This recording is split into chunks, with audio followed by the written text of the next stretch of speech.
The lab profile, the inherent thinking architecture which drives our performance.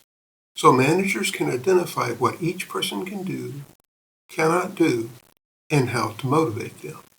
I did not set out to build a system. I was trying to understand why people who were equally qualified performed so differently.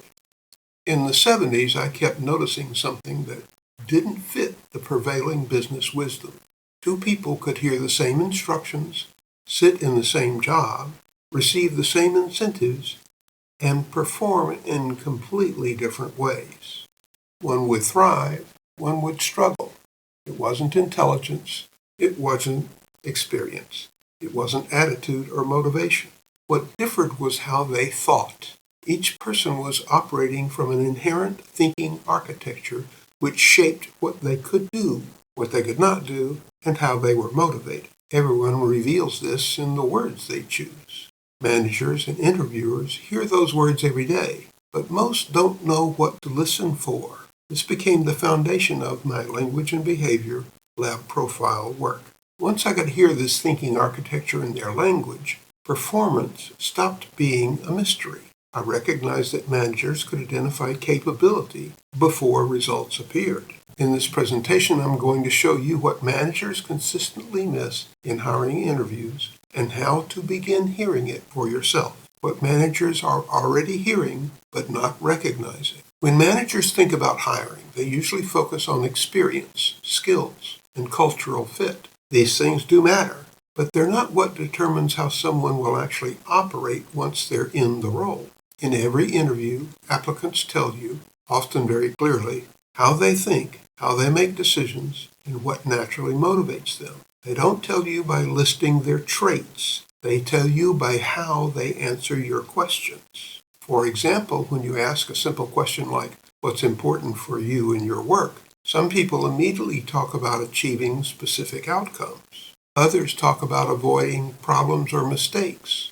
Some describe freedom and flexibility. Others describe structure, steps, and clear procedures. None of these answers are right or wrong, but they are not interchangeable. Each one predicts how that person will approach goals, tasks, deadlines, authority, and change. The lab profile identifies a person's thinking architecture, what they can and cannot do. What most managers don't realize is that each of these patterns comes with inherent motivational language. When the language matches the architecture, performance increases. When it doesn't, even well-intended feedback can demotivate.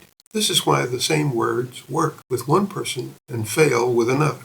The first listening distinction, what they're moving toward or moving away from. Let me give you a common example. Two candidates describe a successful project. One says, I set out a clear goal, figured out the best path, and pushed until we hit it. The other says, I made sure we followed the right steps so nothing fell through the cracks. Both sound competent, but they will operate very differently under pressure.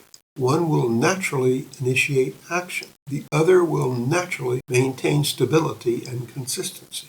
If the role requires momentum and change, one will thrive and the other will struggle. If the role requires precision and reliability, their responses swap. Hiring problems begin when managers treat these differences as personality or worse, as attitude. They're not. They are each person's stable thinking and motivation patterns. And once you know how to hear them, you can predict and influence performance far more accurately than by resume or gut instinct. In the next part, I'll show you the first listening distinction every manager should make in any hiring interview, and why missing it leads to predictable hiring mistakes. The first distinction to listen for is simple, but is also the one most often missed. In every interview answer, people reveal whether they are primarily focusing on achieving something or preventing something. They don't say this directly. They reveal it in the outcomes they talk about. Ask two candidates the same question. What are you looking for in your next role? One might say, I want to grow, take on bigger challenges, and make an impact. Another might say, I want stability, clear expectations, and to avoid the problems I had in my last job. Again, neither answer is right or wrong, but they predict very different behavior. The first person is naturally motivated by goals, achievement, and future results. The second is naturally motivated by security, risk reduction, and problem prevention. Under pressure, these differences become even more pronounced. One moves toward what they want, the other moves away from what they don't want. This matters because many roles are unintentionally mismatched at this level. Sales roles, growth incentives, startups, and turnaround situations typically require people who are energized by moving toward outcomes. Compliance role, quality control, risk management, and operational stability often require people who are vigilant about what could go wrong. Problems arise when managers hire someone who is wired for prevention into a role which demands constant pursuit, or vice versa. The manager then labels the person as unmotivated, negative, or not a good fit. In reality, the person is operating exactly as their own thinking patterns dictate. And here's the key point. You cannot coach this distinction out of someone. You can manage it and you can motivate it. But to do that, you must first hear it. Once managers learn to recognize this pattern in real time, interviews change immediately. They stop guessing. They stop projecting their own motivation onto this person. And they start making decisions based on how each person will actually perform in the role. In the next section, I'll show you how this same listening skill applies to whether they need freedom or structure, and why missing this distinction creates daily management friction. The next listening distinction, freedom or structure. Once managers begin listening for what people are moving toward or away from, another distinction becomes impossible to unhear. In every interview, people also reveal whether they work best with flexibility and choice or with clear steps and structure. This shows up in how they describe getting things done.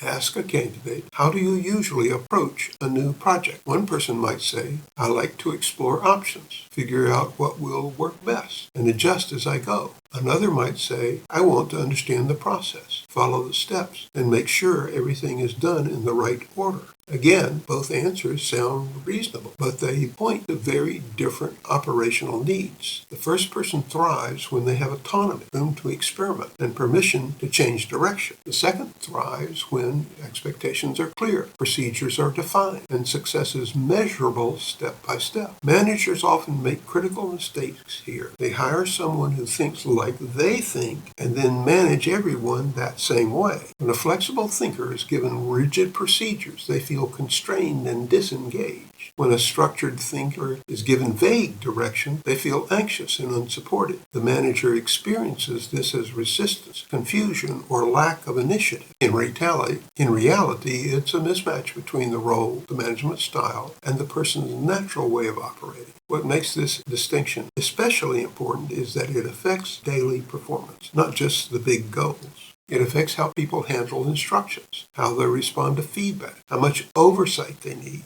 After you learn to hear this pattern in interviews, you can design roles and management approaches which fit the person rather than constantly correcting behavior that isn't going to change anyway. In the next section, I'll show you how people also reveal where they get their motivation from and why rewarding the wrong thing often backfires, even with high performers.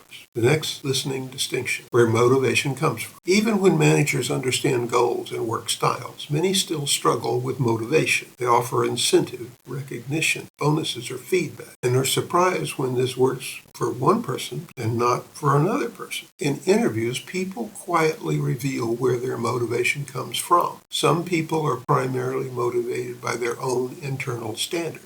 Others are primarily motivated by external feedback and recognition. You can hear this difference in how people evaluate their own performance. Ask a candidate, how do you know you've done a good job? One person might say, I just know, can feel when the work meets my standards. Another might say, I look for feedback. If my manager and the team are satisfied, I know I've done well. Again, neither answer is better, but they do require very different management approaches. People with internal motivation do their best work when they are trusted and given autonomy. Excessive monitoring or constant feedback can actually reduce the quality of their performance. People with external motivation perform best when expectation and feedback are frequent and clear. Silence, even when things are going well, can feel discouraging to them. Once you've learned to hear this distinction in an interview, motivation stops being a mystery. You know how to reinforce performance before problems show up. You know how to give feedback in a way that actually lands. And you stop assuming that what motivates you should motivate everyone else. Many managers unintentionally demotivate strong performers by rewarding everyone the same way. They praise people who don't need praise. They leave others wondering whether they've succeeded at all. In the next section, I'll show you how people also reveal what they pay attention to first, the task, the people, or themselves, and why this matters deeply in leadership and team roles. The next listening distinction, where attention goes first. In every interview, people also reveal where their attention naturally goes. Some people focus first on other people. Some other people focus first on the task itself. And some focus first on their own role and responsibility. This distinction shows up clearly when people talk about teamwork. Ask a candidate, tell me about working with others on a project. One person might say, I pay close attention to how everyone is doing, and I make sure people stay aligned. Another might say, I focus on what needs to be done and make sure the work stays on track. Another might say,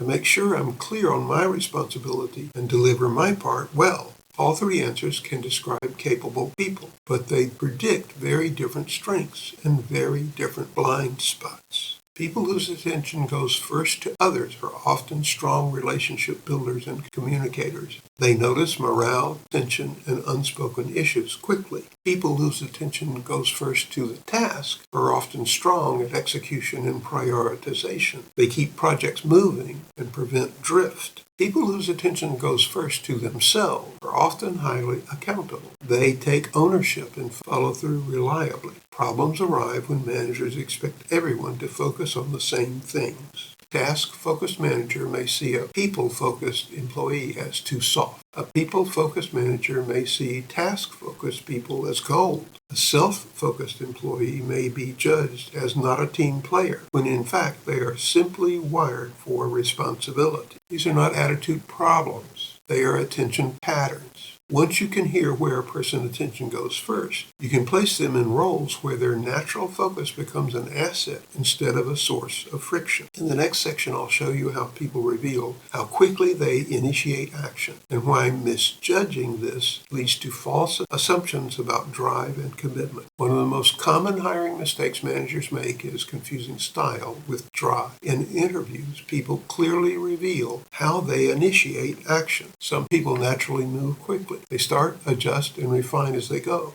Others move more deliberately. They wait until they understand the situation, then act with precision. Ask a candidate, what do you do when you're given a new responsibility? One person might say, I get started right away and figure out things as I move. Another might say, I take to understand what's required. Then I act once I'm clear. Again, neither response indicates higher or lower motivation. They indicate different initiation patterns. Fast initiators are often mislabeled as impulsive. Deliberate initiators are often mislabeled as passive or unmotivated.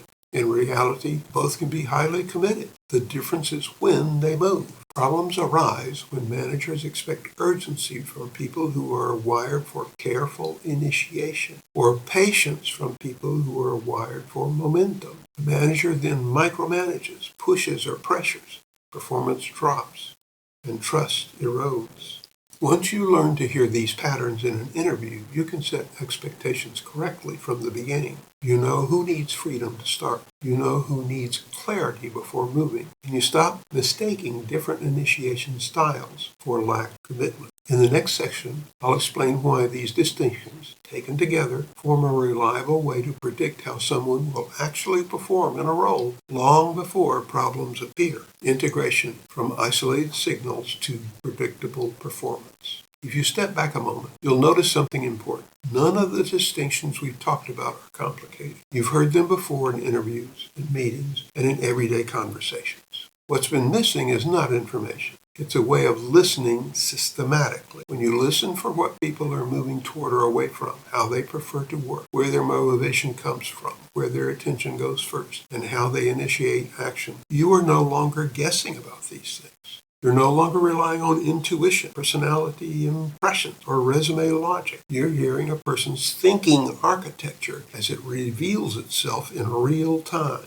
And this is the critical shift. These patterns don't tell you what someone likes. They tell you what someone can do and cannot do reliably, especially under pressure. Once you hear them together, patterns stop being abstract. You can predict how someone will respond to goals, how they'll handle structure or ambiguity, what kind of feedback will motivate them, where friction will show up, and what kind of role they are actually suited for.